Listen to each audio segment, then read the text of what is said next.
In this video we will be learning how to create our own Genesis block. This is block 0. The Genesis block is the first block in any blockchain. It is the foundation on which additional blocks are sequentially added to form a chain of blocks. This is the part that you will need to get right. Follow along and match exactly what I do. We will be working in the file named chainparams.cpp. This is the heart of the code, and the location of the Genesis.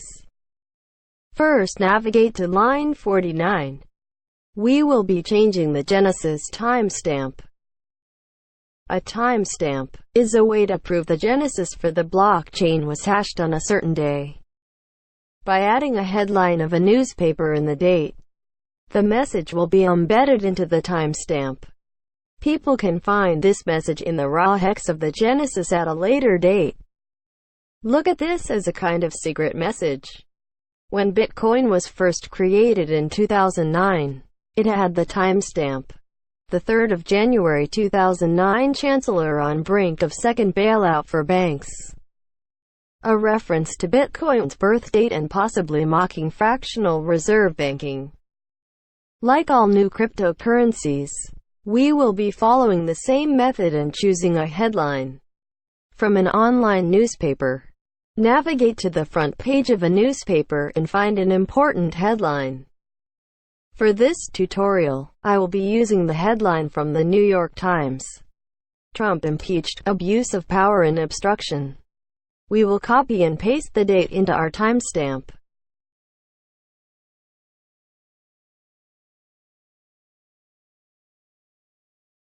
We will write the newspaper name, the New York Times.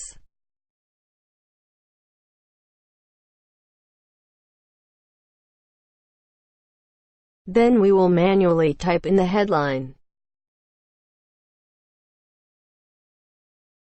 making sure we have written it exactly as it is written in the headline. So, if anyone translates the raw hex of our coin, they will be able to read New York Times, Trump impeached, abuse of power and obstruction. Thursday, December 19, 2019. One thing you need to be sure of before we can move on is that the timestamp is still enclosed in quotation marks. Now, let's save our progress. Scroll down and locate line 165 and 166. This is the Genesis and Merkle for reading. In order to create our own, we need to remove the previous one. To do this, we will delete all inside the quotation marks and leave 0x only.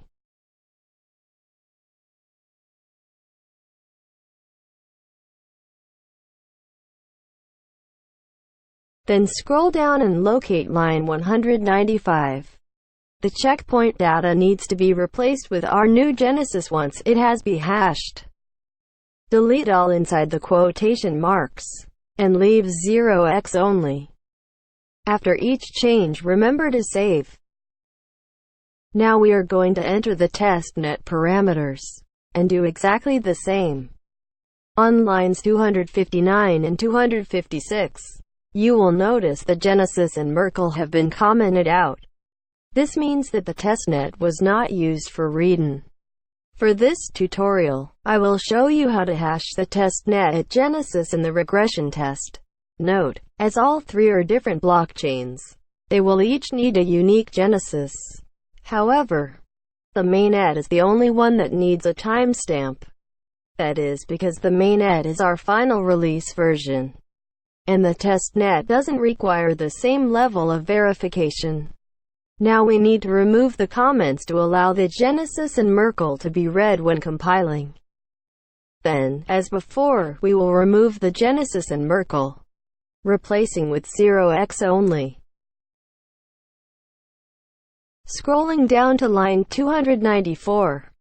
We're going to do the same with the testnet checkpoint data. Replace the Genesis with 0x.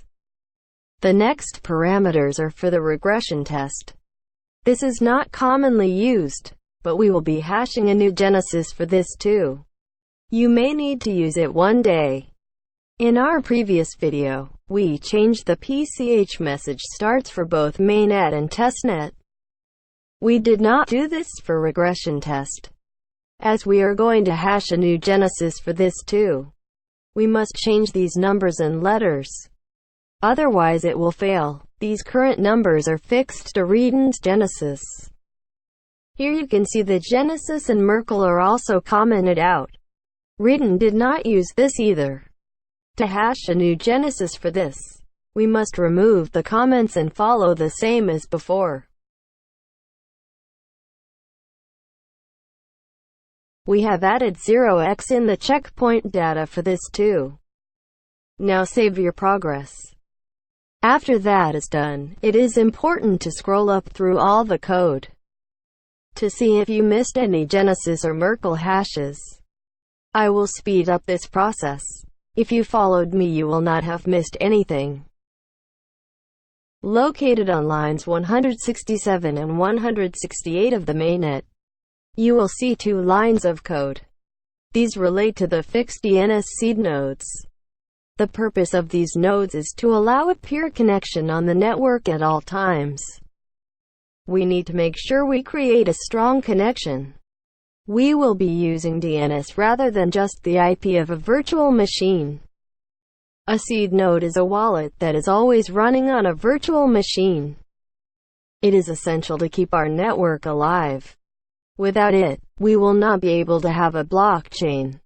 It is good to have more than one seed node, just in case one fails. However, I have made many coins that have had no issues with just one seed. For the purpose of this tutorial, we will use just one. So we will delete the second line of code here on line 168. I will now show you how to create your own seed node, and how to add it into the line of code.